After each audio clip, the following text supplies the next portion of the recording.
Dans le calme feutré d'un supermarché parisien, le Parisien Épicerie, où les rayons bien ordonnés débordaient de produits frais et où les clients vaquaient à leurs courses avec une nonchalance typique d'un après-midi en semaine, un fracas soudain déchira l'air. Un présentoir métallique, chargé de boîtes de conserve, s'effondra dans un vacarme assourdissant, projetant des éclats de verre et un chaos inattendu. Les regards se tournèrent instinctivement vers la source du bruit, près des caisses, où un homme en civil, la main crispée sur l'étui de son arme, se tenait avec une autorité intimidante. Son visage, marqué par une tension palpable, scrutait la foule comme s'il cherchait un coupable. « Écartez-vous.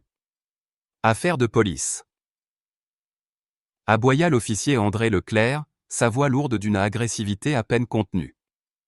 Ses yeux se posèrent sur un homme au port droit, poussant tranquillement un caddie rempli de provisions. Cet homme, Jean-Pierre Dubois, colonel à la retraite de l'armée française, décoré pour son courage et son service exemplaire, venait de terminer ses courses. Mais ce jour-là, dans ce supermarché banal, il allait devenir la cible d'une injustice qui allait secouer bien plus que les murs de l'épicerie. Jean-Pierre, la soixantaine bien assumée, portait un simple pull en laine bleu marine et un pantalon en toile, une tenue discrète mais soignée, reflet de son passé militaire où l'ordre et la discipline étaient des valeurs cardinales. Ses gestes étaient mesurés, presque mécaniques, alors qu'il alignait ses achats sur le tapis roulant de la caisse. Une baguette croustillante, un pot de yaourt artisanal, des légumes frais du marché local, rien dans son panier ne laissait présager qu'il attirerait l'attention. Pourtant, lorsqu'il croisa le regard d'André Leclerc, quelque chose dans l'atmosphère changea. L'officier, jeune, nerveux, la trentaine à peine entamée, s'approcha d'un pas décidé, sa main toujours près de son arme. « Et, vous ? Qu'est-ce que vous faites ici » lança-t-il, son ton tranchant comme une lame, chargé d'une suspicion qui n'avait rien d'ordinaire. Les mots semblaient peser lourd, comme s'ils portaient une accusation implicite, une méfiance qui n'avait pas besoin de preuves pour exister. Jean-Pierre, habitué aux situations de tension après des décennies de service, ne scia pas. Il redressa légèrement les épaules, son regard calme mais perçant rencontrant celui de l'officier. « Je fais mes courses, comme tout le monde, » répondit-il d'une voix posée, presque trop sereine face à l'hostilité qui montait. Mais cette réponse, ancrée dans une simplicité désarmante, ne fit qu'attiser la colère d'André. L'officier se rapprocha encore, son corps raidi par une tension qu'il peinait à masquer. Ses doigts tambourinaient nerveusement sur la crosse de son pistolet, un geste qui trahissait à la fois son autorité et son malaise. « Vous êtes sûr que vous n'essayez pas de voler quelque chose » demanda-t-il, sa voix teintée de dédain. Les clients autour d'eux, figés, observaient la scène avec une curiosité mêlée d'appréhension. Une mère, tenant la main de son fils d'une dizaine d'années, le tira instinctivement vers elle, comme pour le protéger de l'orage qui se préparait. À la caisse, Sophie, une jeune employée d'à peine 20 ans, s'était immobilisée, son scanner à la main, les yeux écarquillés. Elle connaissait Jean-Pierre, un client régulier, toujours courtois, qui échangeait parfois quelques mots sur la météo ou les nouvelles du quartier. Pourtant, elle n'osait pas intervenir, intimidée par l'uniforme et l'attitude menaçante d'André. « J'ai payé tout ce que j'ai pris » répondit Jean-Pierre, toujours maître de lui-même. Il sortit lentement un reçu de sa poche, le tenant entre deux doigts pour que l'officier puisse le voir. « Voici mon ticket. » Mais André, loin d'être apaisé, laissa échapper un rictus narquois. « On va vérifier ça. » marmonna-t-il, ses yeux s'assombrissant d'une suspicion qui semblait dépasser le cadre des simples courses. Il fit un pas de plus, sa main frôlant désormais l'arme à sa ceinture, un geste qui fit monter la tension d'un cran. « Écartez-vous, main visible. » ordonna-t-il, sa voix tremblante d'une étrange combinaison de peur et d'arrogance. Dans l'épicerie, le silence était devenu oppressant. Le bourdonnement des réfrigérateurs, les murmures des clients, tout s'était évanoui, remplacé par une pesanteur presque palpable. Les regards convergeaient vers Jean-Pierre, certains empreints de pitié, d'autres de curiosité malsaine. Une femme d'un certain âge, Madame Claire, cliente fidèle du magasin, observait la scène depuis l'allée des produits laitiers. Elle fronça les sourcils, ses mains serrant son panier en osier. Elle avait déjà vu Jean-Pierre dans le quartier, toujours poli, toujours digne. Il lui avait même aidé un jour à porter ses courses jusqu'à son appartement au 3e étage sans ascenseur. Ce n'est pas possible, murmura-t-elle à mi-voix, indignée par l'injustice qui se déroulait sous ses yeux. Sophie, de son côté, glissa discrètement son téléphone de sa poche. Elle activa la caméra, son pouce accélérant alors qu'elle filmait la scène. Elle savait que ce qu'elle voyait n'était pas juste, mais elle ignorait encore à quel point cette vidéo allait changer la donne. « Monsieur, je vous assure, il n'a rien fait de mal, tenta-t-elle timidement, sa voix tremblante face à l'autorité d'André. Mais l'officier lui lança un regard glacial. « Restez en dehors de ça, aboya-t-il, avant de reporter son attention sur Jean-Pierre. Tournez-vous, maintenant. Ordonna-t-il, sa voix plus dure, presque désespérée. Jean-Pierre sentit son sang bouillir, non pas de peur, mais d'une colère contenue, celle d'un homme qui avait affronté des champs de bataille, des crises internationales, mais qui se retrouvait maintenant humilié dans un lieu aussi banal qu'un supermarché. Il connaissait ce regard, cette posture, cette méfiance qui n'avait rien à voir avec ses actions, mais tout à voir avec la couleur de sa peau. Ce n'était pas la première fois qu'il faisait face à ce genre de préjugés, mais cette fois, l'injustice était trop criante, trop publique. « Officier, vous faites une erreur, dit Jean-Pierre, sa voix ferme mais sans agressivité. Il refusait de céder à la provocation, refusait de devenir ce que cet homme voulait voir en lui, une menace.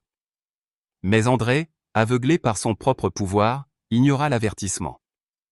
Il saisit son talkie-walkie, son ton sec et l'autoritaire. « Poste, ici Leclerc. J'ai un individu suspect au Parisien épicerie. Homme, noir, la soixantaine, stature robuste, potentiellement armé. Demande renforts immédiats. » Les mots « potentiellement armé » résonnèrent comme une gifle dans l'esprit de Jean-Pierre. Il savait ce que cela signifiait. Ces mots n'étaient pas anodins, ils étaient une invitation à l'escalade, une manière de le dépeindre comme un danger avant même qu'il ait eu la chance de se défendre.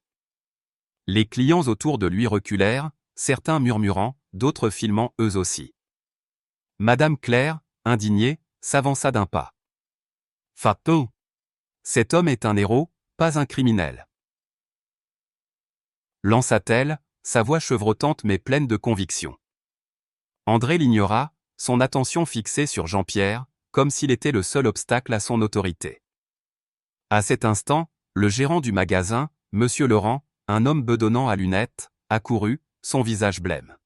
« Officier, que se passe-t-il » demanda-t-il, tentant de calmer la situation.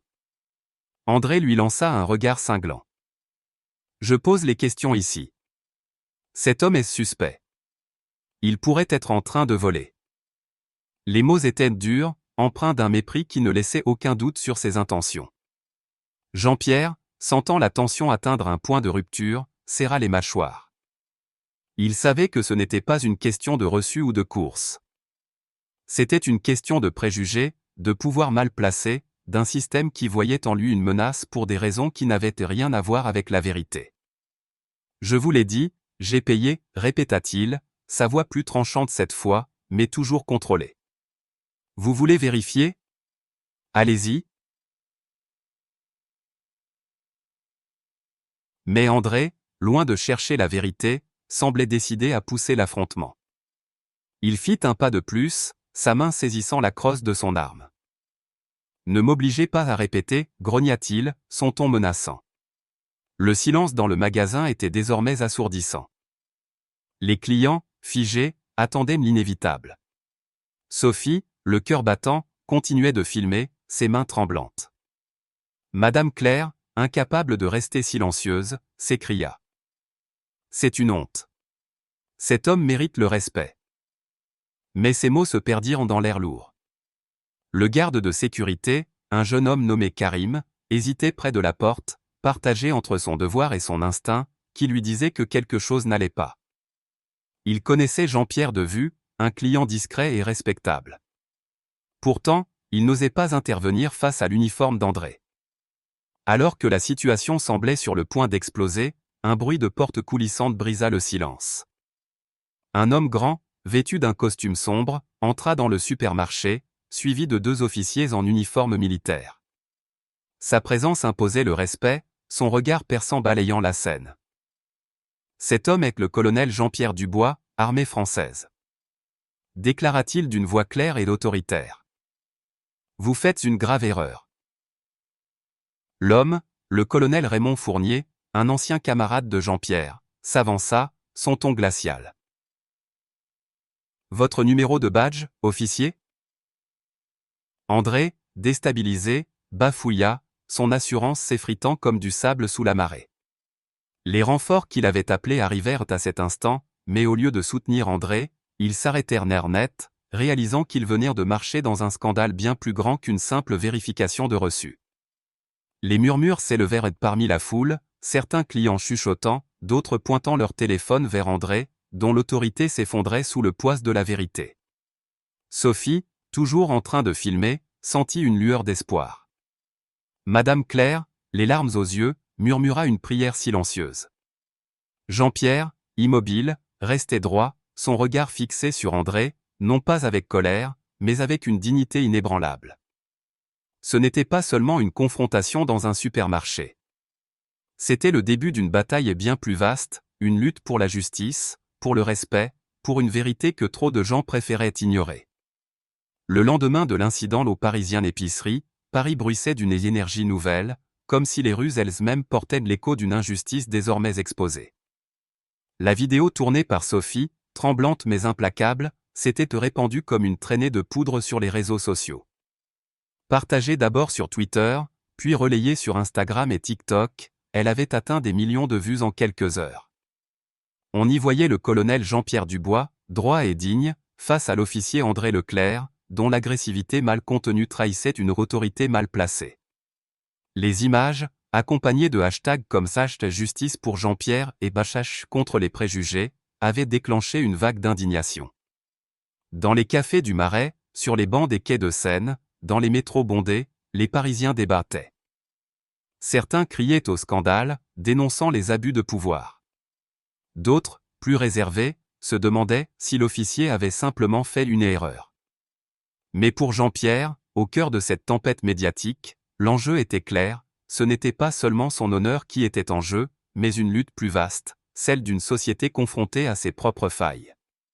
Jean-Pierre s'était réveillé ce matin-là dans son appartement du 11e arrondissement, un logement modeste mais élégant, où des médailles militaires soigneusement encadrées ornaient un mur du salon.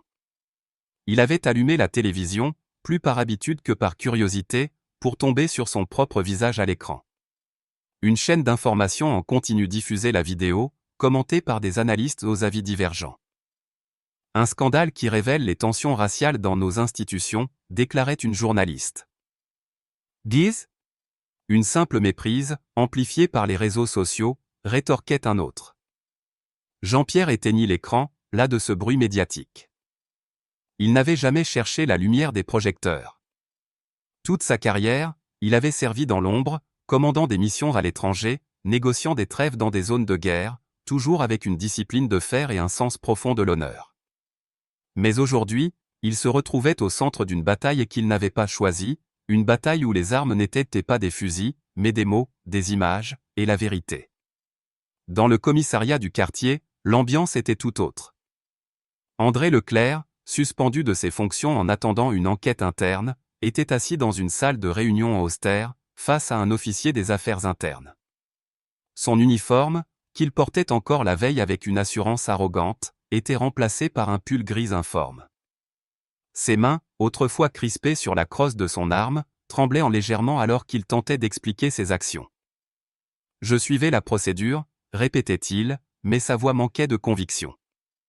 Les images de la vidéo, diffusées en boucle, le montrèrent sous un jour qu'il ne pouvait nier, un homme emporté par ses préjugés, incapable de voir au-delà de la couleur de peau de Jean-Pierre.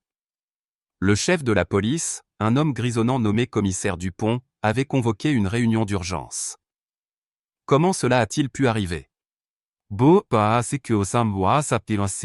Demanda-t-il, son ton sec mais teinté d'une fatigue lasse. Les officiers autour de la table baissaient les yeux, conscients que cet incident n'était pas isolé, mais le symptôme d'un problème plus profond, ancré dans des années de pratiques non remises en question. Pendant ce temps, Sophie, la jeune caissière, était devenue une figure improbable de ce mouvement naissant. Après avoir partagé la vidéo, elle avait été contactée par des journalistes et des activistes. Timide de nature, elle avait d'abord hésité, craignant les représailles. Mais en repensant à Jean-Pierre, à sa dignité face à l'humiliation, elle avait trouvé le courage de parler. Dans un petit café près de la Bastille, elle rencontra Émile, un jeune journaliste indépendant de Libération, connu pour ses enquêtes audacieuses sur les injustices sociales. Émile, avec ses lunettes rondes et son carnet rempli de notes griffonnées, écouta Sophie avec une attention intense. « Pourquoi as-tu filmé ?» demanda-t-il, son stylo suspendu au-dessus de la page. Sophie rougit, triturant une mèche de ses cheveux blonds. Parce que ce n'était pas juste. Monsieur Dubois, il est toujours gentil, il ne méritait pas ça. Émile hocha la tête, notant chaque mot. Il voyait en Sophie plus qu'une simple témoin, elle était le symbole d'une génération prête à agir, à ne plus se taire face à l'injustice. Émile décida de creuser plus loin. Il passa la journée à enquêter sur Jean-Pierre Dubois, découvrant un homme dont le parcours forçait le respect. Ancien colonel de l'armée française, Jean-Pierre avait servi dans des missions en Afrique et au Moyen-Orient, recevant la Légion d'honneur pour son courage sous le feu. Il avait sauvé des vies, négocié des cessez-le-feu, et pourtant, dans un supermarché de son propre pays, il avait été traité comme un criminel. Émile contacta d'anciens collègues de Jean-Pierre, dont le colonel Raymond Fournier, qui avait interrompu l'altercation la veille. « Jean-Pierre est un homme d'honneur », déclara Raymond, sa voix grave empreinte de respect. Ce qui s'est passé n'est pas seulement une attaque contre lui, mais contre tout ce que nous défendons. Émile nota chaque détail, conscient que cette histoire pouvait changer la donne, non seulement pour Jean-Pierre, mais pour toute une société. De son côté, Madame Claire, la cliente âgée du Parisien Épicerie, refusait de rester silencieuse. Dans son petit appartement du quartier de Belleville, elle organisa une réunion avec des voisins, des amis, et même quelques commerçants locaux. Assise à sa table de cuisine, entourée de tasses de thé et de biscuits faits maison, elle raconta l'histoire de Jean-Pierre, insistant sur son humanité. « Cet homme m'a aidé un jour, sans rien demander en retour, dit-elle, ses yeux brillants d'émotion. Il n'est pas seulement un héros de guerre, c'est un homme bon. » Ces mots, simples mais puissants, touchèrent en les cœurs. L'un des voisins, un jeune étudiant nommé Malik, proposa d'organiser une manifestation pacifique devant le commissariat. « Il faut montrer qu'on ne tolère plus ça », déclara-t-il, sa voix vibrante de détermination. Madame Claire approuva, fière de voir la jeune génération prendre la parole. Sophie, encouragée par l'élan communautaire, décida d'aller plus loin. Avec l'aide de Malik, elle organisa une réunion publique dans une salle prêtée par la mairie. Des dizaines de personnes s'y pressèrent, des habitants du quartier aux activistes chevronnés. Sophie, nerveuse, monta sur l'estrade, son téléphone à la main, celui-là même qui avait capturé la vérité. « Je ne suis qu'une caissière », commença-t-elle, sa voix tremblante. « Mais ce que j'ai vu, ce n'était pas juste. On ne peut pas continuer à laisser des gens être traités comme ça. » La foule applaudit, et pour la première fois, Sophie sentit qu'elle faisait partie de quelque chose de plus grand qu'elle. Malik, à ses côtés, ajouta « Ce n'est pas seulement l'histoire de Monsieur Dubois. C'est l'histoire de tous ceux qui sont jugés avant même d'avoir parlé. » Les mots résonnèrent amplifiés par la passion d'une communauté unie. Pendant ce temps, Jean-Pierre, bien qu'accablé par l'attention médiatique, accepta de rencontrer Émile. Ils se retrouvèrent dans un bistrot discret près de la place de la République. Jean-Pierre, toujours aussi calme, sirota un café noir, ses yeux scrutant le jeune journaliste. « Je ne veux pas être un symbole, » dit-il, sa voix profonde mais mesurée. « Je veux que cette histoire serve à quelque chose. Que les gens comprennent qu'on ne peut pas continuer à fermer les yeux. » Émile, impressionné par la sagesse de l'homme, lui demanda ce qu'il comptait faire. Jean-Pierre réfléchit un instant, puis répondit « Je vais parler. Pas pour moi, mais pour tous ceux qui n'ont pas de voix. » Cette déclaration, simple mais lourde de sens, devint le titre de l'article d'Émile, publié le lendemain dans Libération. Intitulé Sapka Kitty, la voix de l'honneur, l'article retraçait le parcours de Jean-Pierre, de ses années dans l'armée à l'humiliation subie dans le supermarché. Il dénonçait aussi les failles d'un système qui permettait à des officiers comme André de abuser de leur pouvoir sans conséquence. L'article d'Émile eut un impact immédiat. Les réseaux sociaux s'enflammèrent, et des manifestations spontanées éclatèrent dans plusieurs arrondissements parisiens. Des pancartes portant des slogans comme « Justice pour tous » et « Non aux préjugés » fleurirent devant les commissariats. À l'Assemblée nationale, des députés commencèrent à évoquer la nécessité de réformer la formation des officiers de police. Jean-Pierre, bien qu'épuisé par la tension, accepta de participer à une conférence de presse organisée par une association de défense des droits humains. Debout devant une foule de journalistes, il parla avec une clarté qui imposa le silence. « Ce n'est pas une question de vengeance, dit-il, sa voix résonnant dans la salle. C'est une question de responsabilité. Nous devons tous nous regarder dans le miroir et nous demander, qu'avons-nous fait pour permettre cela? Et que ferons-nous pour changer? » Au commissariat, l'enquête sur André Leclerc prenait une tournure sérieuse. Les images de la vidéo, combinées aux témoignages de Sophie, Madame Claire, et même du gérant du supermarché, Monsieur Laurent, dressaient un portrait accablant. André, confronté à ses propres actions, commença à réaliser l'ampleur de son erreur. Dans une pièce isolée, il visionna la vidéo pour la première fois, voyant son propre visage déformé par la colère et la peur. Pour la première fois, il se demanda s'il avait agi par devoir ou par préjugé. Mais il était trop tôt pour le pardon. L'enquête suivait son cours, et les conséquences, inévitables, se rapprochaient. Dans le quartier, l'élan ne faiblissait pas. Sophie, Malik et Madame Claire devinrent des figures locales, des voix qui portaient un message d'espoir et de changement. Sophie, encouragée par l'impact de sa vidéo, décida de poursuivre ses études en droit, déterminée à défendre ceux qui, comme Jean-Pierre, étaient victimes d'injustice. Malik, avec son énergie débordante, organisa des ateliers dans les écoles pour parler de l'égalité et du respect. Et Madame Claire, fidèle à ses convictions, continuait de raconter l'histoire de Jean-Pierre à qui voulait l'entendre, transformant son indignation en un appel à l'action. Alors que la journée touchait à sa fin, Jean-Pierre se tenait sur le balcon de son appartement, regardant les lumières de Paris scintiller dans la nuit. Il savait que la route serait longue, que cette histoire n'était qu'un début.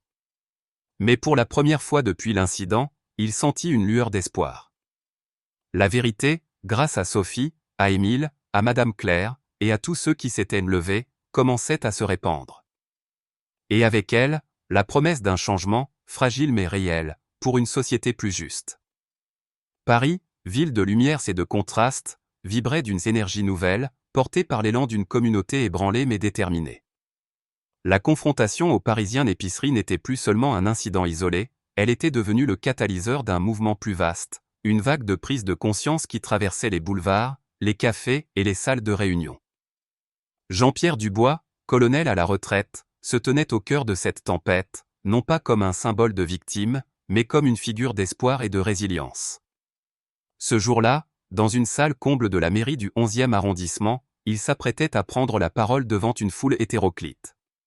Des activistes, des élus locaux, des habitants du quartier, et même quelques officiers de police, venus écouter ou, pour certains, se défendre.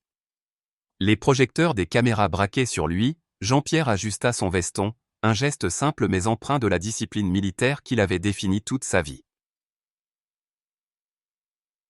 « Ce n'est pas mon histoire que je viens vous raconter », commença-t-il, sa voix grave résonnant dans la salle silencieuse. C'est l'histoire de tous ceux qui, chaque jour, sont jugés avant même d'avoir eu la chance de parler.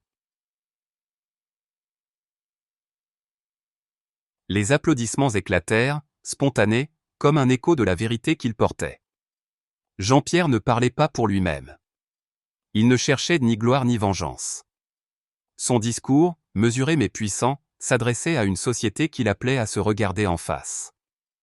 Nous devons construire un monde où l'uniforme, qu'il soit militaire ou policier, est un symbole de protection, pas de peur, déclara-t-il, ses mots frappant comme des coups précis. À ses côtés, Sophie, la jeune caissière qui avait filmé l'incident, se tenait droite, son regard brillant d'une fierté nouvelle. Elle, qui n'était qu'une employée de supermarché quelques jours plus tôt, était devenue une voix essentielle dans ce combat. Malik, l'étudiant militant, et Madame Claire, la voisine au cœur généreux, étaient également présents, leurs visages reflétant une détermination partagée. Ensemble, ils représentaient une mosaïque de générations et d'histoires, unis par une cause commune, la justice, non pas comme un idéal abstrait, mais comme une réalité à construire, pas à pas. Dans les jours qui suivirent l'incident, Jean-Pierre s'était engagé dans un travail acharné. Il avait rencontré des responsables associatifs, des avocats spécialisés dans les droits humains, et même des parlementaires sensibles à la cause. Une réunion avec une députée progressiste, Camille Lefebvre, avait marqué un tournant. Dans un bureau lumineux donnant sur la Seine, Camille, une femme énergique d'une quarantaine d'années, avait écouté Jean-Pierre avec une attention rare. « Votre histoire, colonel, est un miroir tendu à notre société. » avait-elle dit, griffonnant des notes sur un carnet.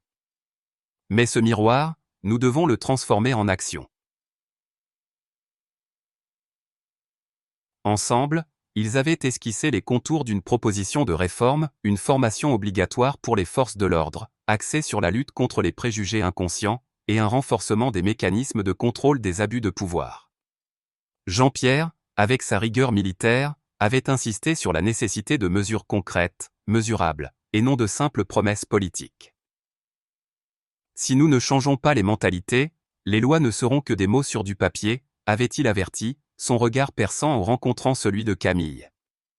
Pendant ce temps, au commissariat, l'enquête sur André Leclerc avançait à grands pas. Suspendu et isolé, l'officier passait ses journées dans l'attente, rongé par un mélange de honte et de déni. Les images de la vidéo, diffusées en boucle sur les chaînes d'information, l'avaient transformé en paria. Ses collègues, autrefois complices de ses plaisanteries ou de son assurance, gardaient désormais leur distance.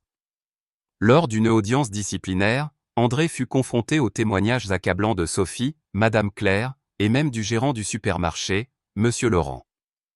Ce dernier, habituellement discret, décrivit l'incident avec une précision qui ne laissait aucun doute. André avait agi sans fondement, poussé par une méfiance infondée. Mais ce fut le témoignage de Sophie qui pesa le plus lourd.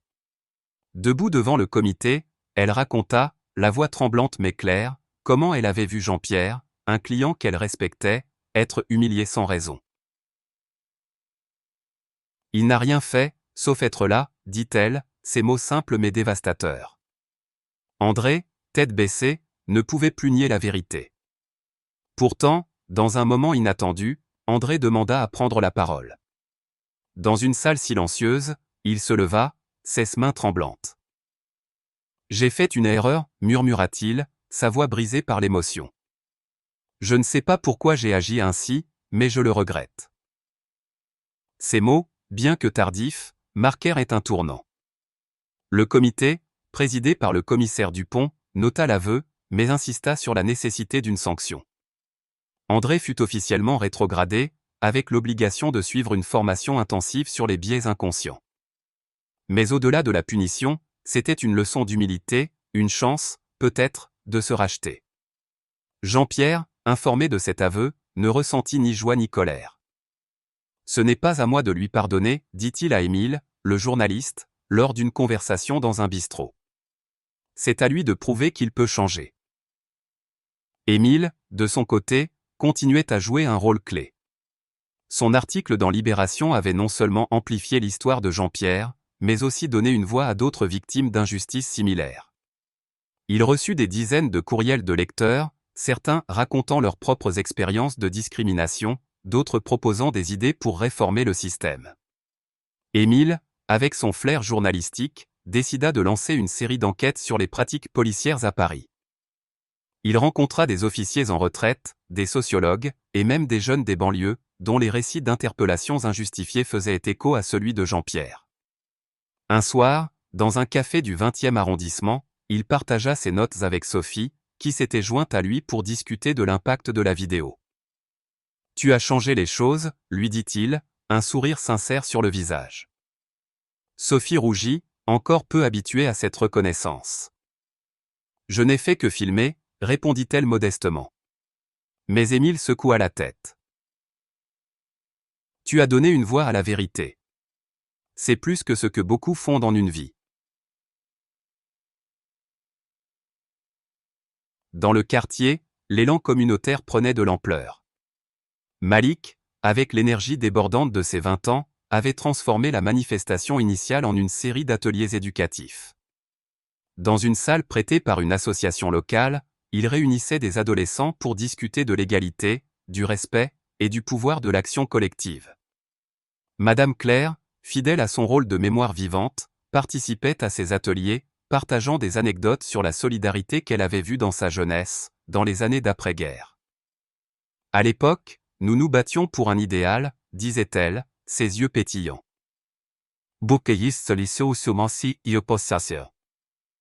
Aujourd'hui, vous vous battez pour un avenir. Ces mots inspiraient les jeunes, qui voyaient en elle une figure presque maternelle, un lien entre le passé et le présent. Un événement marquant eut lieu au Parisien Épicerie, devenu un lieu symbolique. Une semaine après l'incident, une petite cérémonie fut organisée dans le parking du supermarché. Des habitants du quartier, des commerçants, et même des élus locaux s'y réunirent pour rendre hommage à Jean-Pierre et réaffirmer leur engagement contre l'injustice. Une plaque symbolique fut dévoilée, gravée d'une phrase simple, « Pour l'égalité, pour la dignité, pour tous ». Sophie, qui avait aidé à organiser l'événement, lut un discours émouvant, remerciant Jean-Pierre pour son courage. « Vous nous avez montré que la dignité est une arme plus forte que la colère, » dit-elle, sa voix résonnant dans la foule. Jean-Pierre, ému mais toujours maître de lui, prit la parole à son tour. « Ce n'est pas ma victoire, déclara-t-il. C'est la vôtre. Celle de tous ceux qui choisissent de se lever et de dire. Ça suffit. » Quelques jours plus tard, Jean-Pierre reçut une lettre qui le toucha profondément. Écrite à la main, elle venait d'un lycéen nommé Lucas, qui avait assisté à l'un des ateliers de Malik. « Monsieur Dubois, vous m'avez appris qu'on peut être fort sans crier, courageux sans violence, » écrivait le jeune garçon. « Je veux devenir quelqu'un comme vous. » Jean-Pierre lut ces mots dans le calme de son appartement, un sourire discret sur les lèvres. Il rangea la lettre dans une boîte où il conservait ses médailles, un trésor d'un autre genre, celui de l'espoir qu'il inspirait. Le combat de Jean-Pierre ne s'arrêta pas là. Avec Camille Lefebvre et d'autres alliés, il participa à des tables rondes, des conférences, et même des auditions à l'Assemblée nationale. Il devint une voix incontournable dans le débat sur la réforme policière, plaidant pour une justice qui ne juge pas sur les apparences, mais sur les actes. Sophie, inspirée par son exemple, s'inscrivit à la faculté de droit, déterminée à devenir avocate pour défendre les oubliés. Malik, quant à lui, lança un podcast, Voix du quartier, où il donnait la parole à ceux que la société ignorait trop souvent. Et Madame Claire, fidèle à sa mission, continuait de tisser des liens dans le quartier, convaincue que le changement commençait par les petites actions du quotidien. Alors que le soleil se couchait sur Paris, Jean-Pierre se tenait sur le pont des Arts, regardant les reflets de la ville danser sur la Seine. Il savait que la route était encore longue, que les préjugés ne disparaissaient pas en un jour. Mais il voyait aussi l'espoir. Dans les yeux de Sophie, dans la fougue de Malik, dans la sagesse de Madame Claire, et dans la lettre de Lucas. Ce combat, il ne le menait pas pour lui, mais pour eux, pour un Paris, une France, un monde où chacun aurait sa place, sans crainte ni injustice. Et tandis que les lumières de la ville s'allumaient, il sentit, pour la première fois depuis longtemps, que la justice, bien que fragile, était possible. L'histoire de Jean-Pierre Dubois, telle qu'elle s'est déroulée dans les 3 chapitres de cette saga au cœur d'un supermarché parisien, est bien plus qu'un simple incident. Elle est une parabole moderne, un miroir tendu à la société française, et un appel vibrant à la réflexion et à l'action. En tant que spectateur de ce récit, je me sens à la fois bouleversé et inspiré, confronté à des vérités inconfortables mais aussi galvanisé par l'espoir d'un changement possible. Cette histoire, ancrée dans la culture française avec ses valeurs de liberté, d'égalité et de fraternité, m'a poussé à méditer sur des leçons profondes, applicables à ma vie quotidienne, et à envisager comment je peux contribuer à une société plus juste. Tout d'abord, l'histoire de Jean-Pierre m'a frappé par sa démonstration de la dignité face à l'adversité. Lorsqu'il est confronté à l'injustice brutale d'André Leclerc, Jean-Pierre ne cède ni à la colère ni à la peur. Sa retenue, forgée par des années de discipline militaire, est une leçon d'humilité et de maîtrise de soi. Dans ma propre vie, je me rends compte que les moments de tension, qu'il s'agisse d'un conflit au travail, d'un malentendu avec un proche, ou d'une injustice perçue, peuvent facilement me pousser à réagir impulsivement. Pourtant, Jean-Pierre nous enseigne qu'il est possible de rester fidèle à ses principes, même sous pression. Cette leçon, je l'applique désormais en prenant un moment pour respirer et réfléchir avant de répondre à une provocation. Comme le dit un proverbe français, la patience est amère, mais son fruit est doux. La patience de Jean-Pierre a porté ses fruits, non pas dans une vengeance, mais dans un mouvement pour la justice. Ensuite, l'histoire met en lumière le pouvoir des petites actions collectives. Sophie, la caissière, n'est qu'une jeune femme ordinaire, mais son courage de filmer l'incident a changé le cours des événements. Madame Claire, avec ses récits simples, et Malik, avec son énergie militante, ont chacun contribué à amplifier la vérité. Cela me rappelle que, dans la culture française, l'idée de solidarité, si chère à la Révolution et aux mouvements sociaux, est toujours vivante. Dans mon quotidien, je peux m'inspirer de ces personnages en agissant, même à petite échelle. Signaler une injustice, soutenir une cause locale, ou simplement écouter quelqu'un qui a besoin d'être entendu. Comme l'écrivait Victor Hugo, ceux qui vivent, ce sont ceux qui luttent. Chaque geste compte, et ensemble, ces gestes tissent le tissu d'une société plus équitable. Un autre aspect qui m'a marqué est la capacité de Jean-Pierre à transformer une injustice personnelle en une cause universelle. Au lieu de se replier sur lui-même, il choisit de parler pour ceux qui n'ont pas de voix. Cette générosité d'esprit me pousse à réfléchir à ma propre responsabilité sociale. En France, où le débat public est une tradition, nous avons le privilège de pouvoir exprimer nos idées et défendre nos convictions. Mais ce privilège implique aussi un devoir, celui de ne pas fermer les yeux sur les injustices, qu'elles touchent notre communauté ou des personnes marginalisées. Je m'engage donc à être plus attentif aux inégalités autour de moi, dans mon quartier, au travail, ou même dans les médias, et à utiliser ma voix pour amplifier celle des autres, comme Jean-Pierre l'a fait avec tant de force. Enfin, l'histoire d'André Leclerc m'a confronté à une vérité difficile. Les préjugés, même inconscients, peuvent causer un tort immense. André n'est pas un monstre, mais un homme ordinaire, façonné par un système qui tolère trop souvent les biais. Sa rédemption, bien que partielle, montre qu'il est possible de changer, mais seulement à condition de reconnaître ses erreurs. Cela m'invite à examiner mes propres jugements. Ai-je déjà, sans m'en rendre compte, traité quelqu'un différemment à cause de son apparence ou de son origine? Cette introspection, parfois inconfortable, est essentielle pour grandir. Comme le philosophe français Montaigne l'écrivait, c'est une belle harmonie quand le dire et le faire vont ensemble.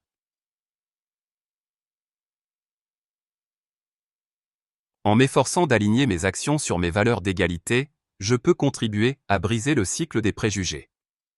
En conclusion, l'histoire de Jean-Pierre Dubois est un appel à l'action pour chacun d'entre nous.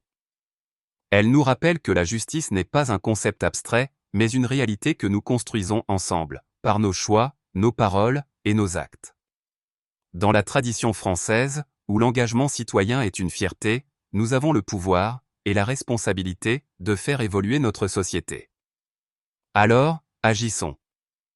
Si cette histoire vous a touché, likez cette vidéo pour montrer votre soutien, partagez-la pour diffuser son message, et abonnez-vous à notre chaîne pour ne pas manquer d'autres récits inspirants. Laissez un commentaire pour partager vos réflexions. Comment cette histoire vous a-t-elle inspiré? Quelles actions allez-vous entreprendre pour promouvoir la justice et l'égalité? Ensemble, faisons de ces leçons une force de changement. Comme Jean-Pierre l'a prouvé, un seul moment de courage peut éclairer un avenir plus juste pour tous.